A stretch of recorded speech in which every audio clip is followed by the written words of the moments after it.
আসসালামু আলাইকুম। আজকের এই ভিডিওটি ঢেঁড়স চাষ সম্পর্কে।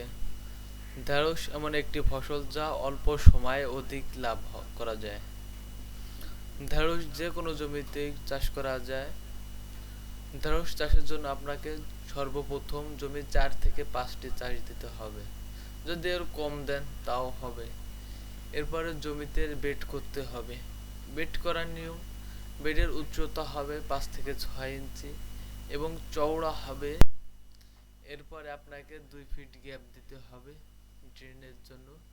এরপরে আবার একটা লাইন করতে হবে। এইভাবে পুরো জমিটাতে লাইন করতে হবে। এরপরে প্রতি লাইনে একটা গাছ থেকে আরেকটা গাছের দূরত্ব দিবেন 8 থেকে 10 ইঞ্চি করে। বীজ বপন করবেন। বীজ বপন করার পর যদি জমিতে পর্যাপ্ত পরিমাণে বীজটা ওঠার জন্য না থাকে, তাহলে আপনাকে জমিতে সেচ দিতে হবে।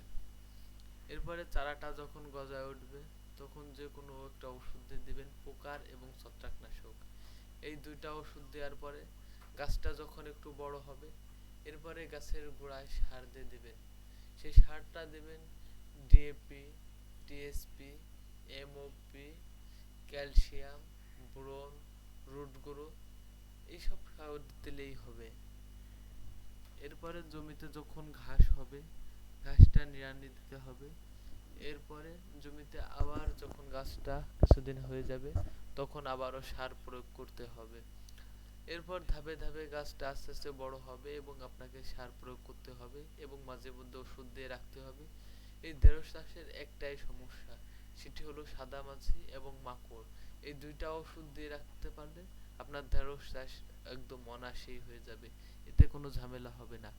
আজকের ভিডিওটি এ পর্যন্ত ছিল।